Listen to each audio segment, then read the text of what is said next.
Hello plus two students, welcome to the mask sir की commerce classes. बच्चों, chapter है share capital और आज का जो टॉपिक है वो है issue of shares other than cash. इसका क्या मतलब होता है बच्चों?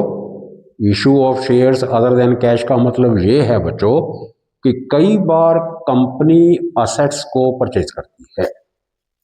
असेट्स परचेज करती है जैसे बिल्डिंग, फर्नीचर्स, मशीनरी। ये असेट्स परचेज किए हैं कंपनी ने किसी से, तो परचेज तो किसी से ही किए जाएंगे। तो जिससे परचेज किया है उसको बच्चों वेंडर कहा जाता है। वेंडर वेंडर वेंडर कौन है? जिससे कंपनी ने वो असेट्स परचेज किए हैं तो उसका नाम होगा, जैसे A company limited purchased building from B limited company, या बी लिमिटेड से परचेज किए, या बी से परचेज किए, या सी से परचेज किए। तो ये जो बी सी है ये वेंडर्स हैं, तो ये वेंडर की जगह पर उसका नाम आएगा। अगर नहीं दिया हुआ है नाम तो वेंडर आएगा बच्चों।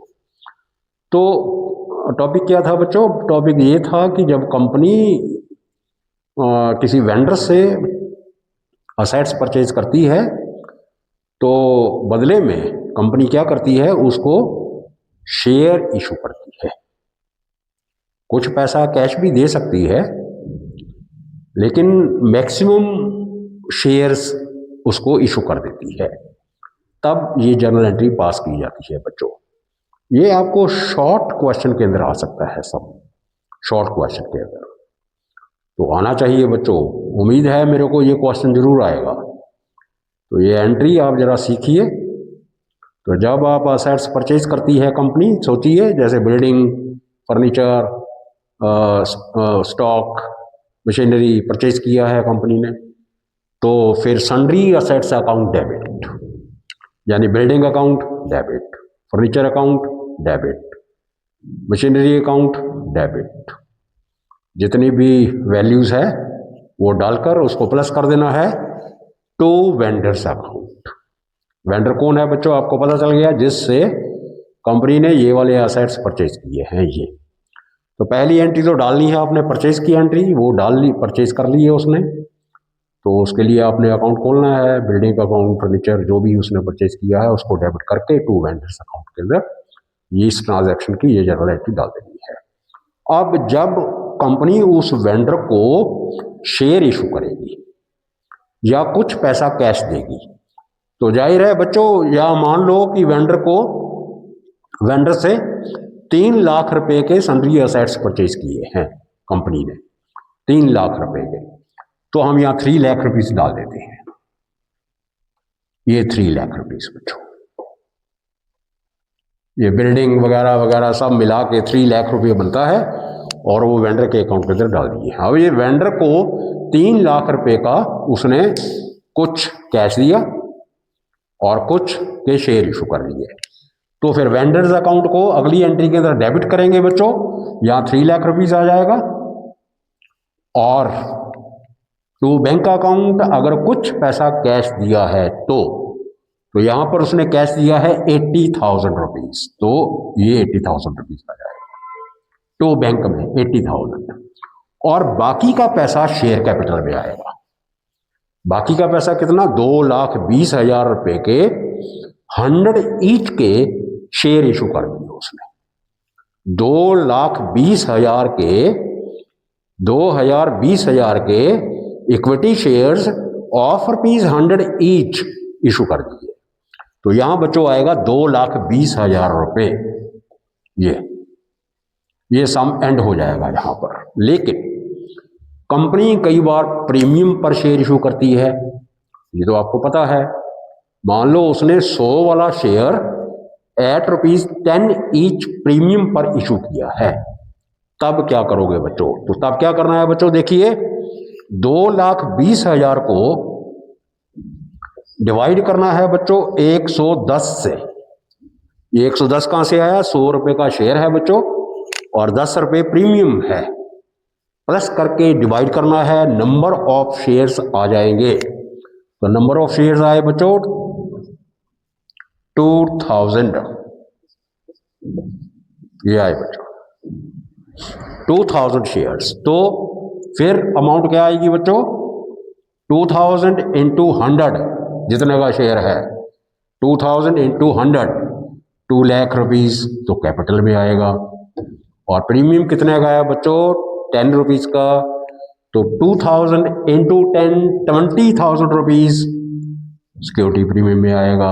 अगर सिक्योरिटी प्रीमियम नहीं है तो यहाँ पर फिर पूरा 2,20,000 आएगा। तो ये रही बच्चों, जब एक कंपनी किसी वेंडर से असेट्स को परचेज करती है तो बदले में कंपनी उसको शेयर इशू करती है, उसको पास करने की एंट्री।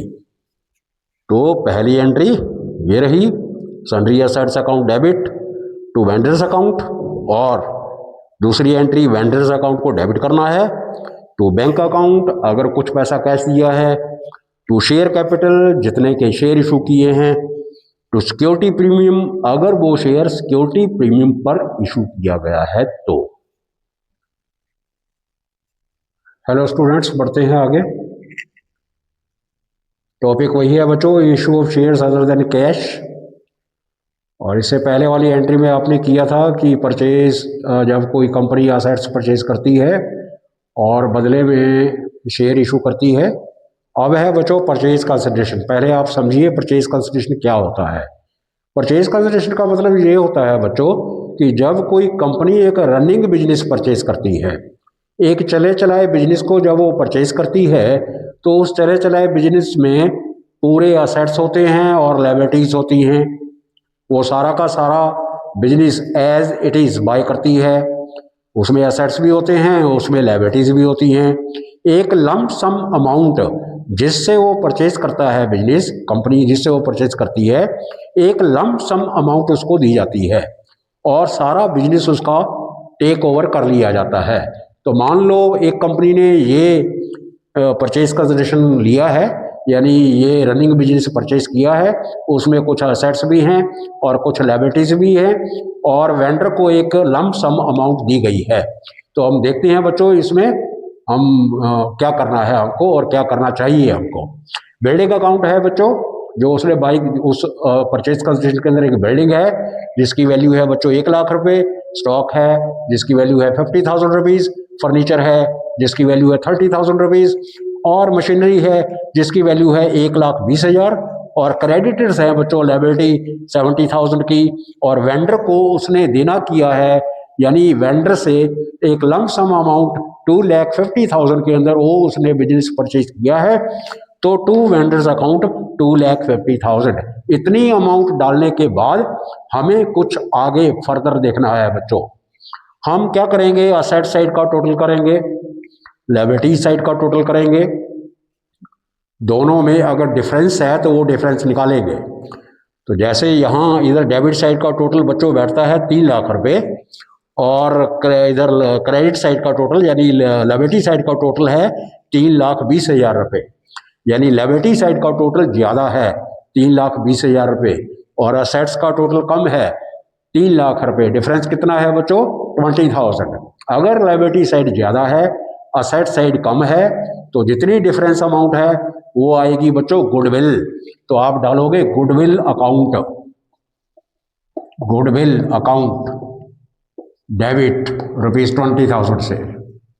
और अगर असेट साइड ज़्यादा हो जाए, जैसे अगर हम यहाँ 2 लाख कर दें, यहाँ अगर हम 2 लाख कर दें बच्चों तो क्या होगा, असेट साइड 3,20,000 रुपये बनता है और लायबिलिटी साइड 2,70,000 बचता है बनता है बच्चों। तो डिफरेंस कितना है बच्चों, 50,000 रुपीज़ का। अब असेट साइड ज़्यादा है, लायबिलिटी साइड कम है। अगर असेट साइड ज़्यादा हो और लायबिलिटी साइड कम हो तो बच्चों जितना डिफरेंस होता है उसको कैपिटल रिजर्व अकाउंट में ट्रांसफर किया जाता है। तो वो है बच्चों टू कैपिटल रिजर्व 50,000 रुपीज़। बच्चों उम्मीद है आपको अच्छे तरीके से समझ आ गया होगा issue of shares other than cash क्या होता है, और मुझे उम्मीद है इसमें से एक शॉर्ट क्वेश्चन आपको जरूर आने वाला है।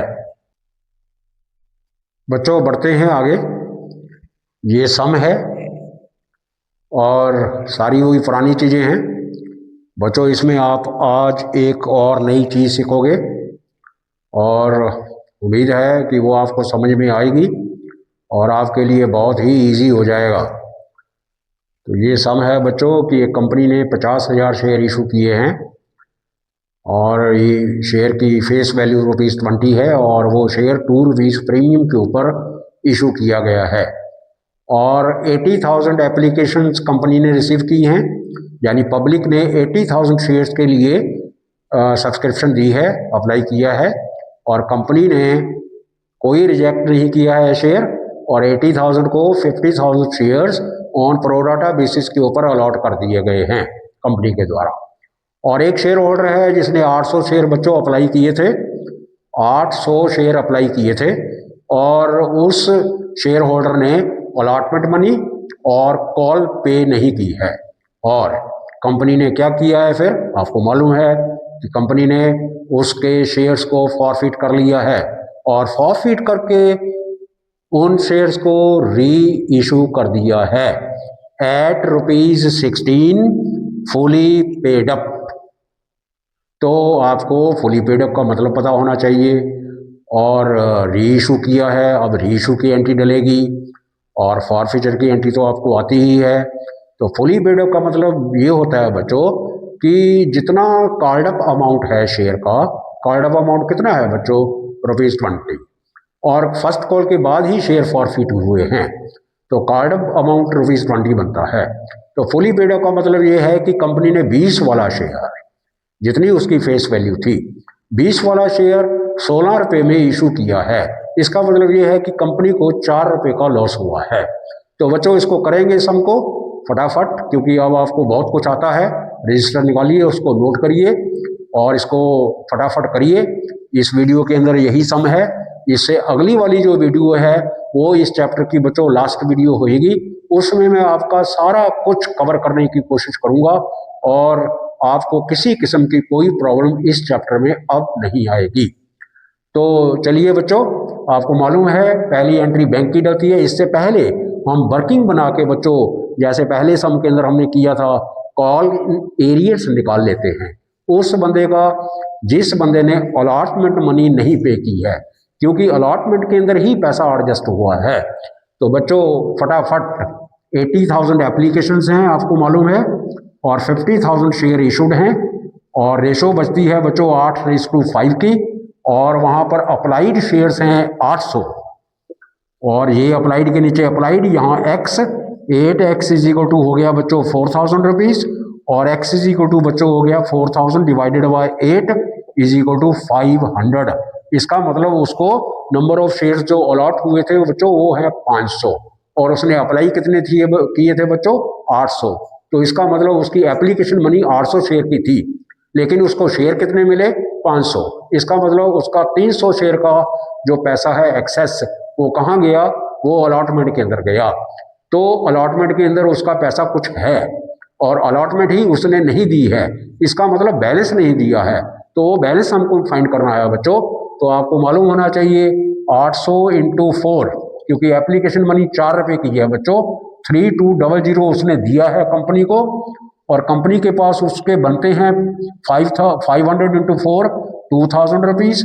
इसका मतलब 1200 एक्सेस है, उसका एक्सेस अमाउंट है। ये एडजस्टेड इन अलॉटमेंट है बच्चों, एडजस्टेड इन अलॉटमेंट। और अलॉटमेंट मनी कितनी बचती है बच्चों, उसकी अलॉटमेंट है उसकी 500 इंटू 10 ₹5,000 और 5,000 रुपीज में से 1200 रुपीज एडजस्टेड है उसका, बाकी 3800 उसका कॉल इन एरियर है बच्चों अलॉटमेंट का। ऐसे निकाल लेना है फटाफट, कोई दिक्कत नहीं आने वाली है, ये अब आपको पता चल गया है सिस्टम। तो ये रहा बच्चों 3800 कॉल इन एरियर उस बंदे का जिसने अलॉटमेंट मनी पे नहीं की है। बच्चों ये रही इसकी जर्नल एंट्री। आपको मालूम है पहले बैंक की एंट्री डलेगी, बैंक अकाउंट डेबिट,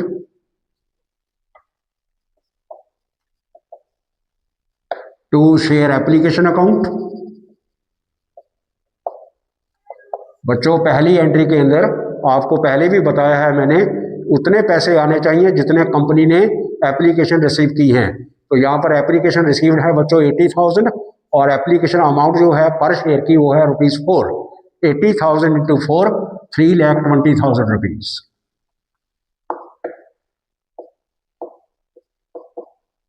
अब दूसरी एंट्री की ओर बढ़ते हैं बच्चों। Share application account debit to share capital account और टू शेयर अलॉटमेंट अकाउंट, क्योंकि एक्सेस मनी एडजस्ट हुई है अलॉटमेंट के अंदर बच्चों। तो यहाँ एप्लीकेशन में आएगा 3,20,000 रुपीज बच्चों और कैपिटल के अंदर आएगा बच्चों 50,000 शेयर का पैसा और एप्लीकेशन अमाउंट है ₹4 की। 50,000 इंटू 4 2 लाख रुपीज जो है वो कैपिटल में आएगा बच्चों। बाकी का जो 1,20,000 रुपया है बच्चों वो चला गया है अलॉटमेंट के अंदर। अब बढ़ते हैं आगे अलॉटमेंट में। Share allotment account debit to share capital account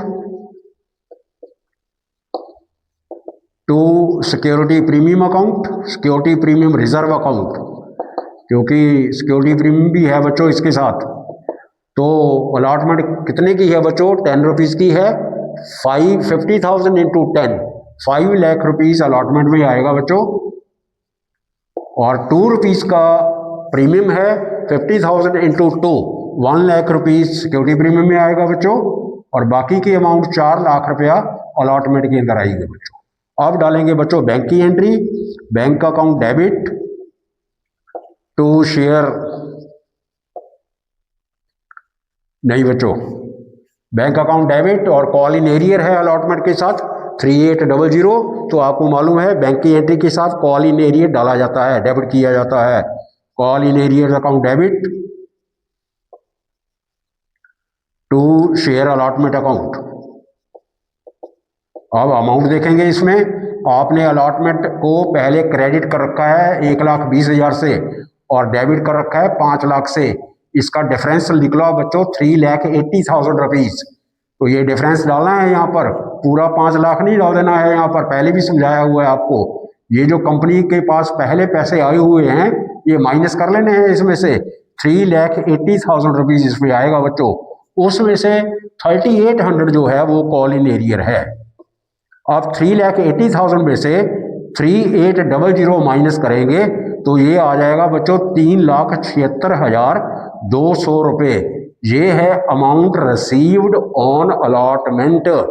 MCQ पूछ सकता है कि अलॉटमेंट के साथ कंपनी ने कितना पैसा रिसीव किया, अलॉटमेंट के साथ कॉल इन एरियर कितना बैठता है। आगे भी और बहुत कुछ पूछ सकता है MCQ। अगर ये सम सॉल्व करना आता होगा तो हर MCQ का हम जवाब दे सकते हैं। यानी ऐसा क्वेश्चन आपको मिलेगा, नीचे 4-5 क्वेश्चन होंगे, उनका आपको जवाब देना पड़ेगा। तो वो जब सॉल्व करना आता होगा तो हम हर क्वेश्चन का जवाब दे सकते हैं बच्चों। अब हमारे पास बच्चों बची फर्स्ट कॉल की एंट्री। तो share first call account debit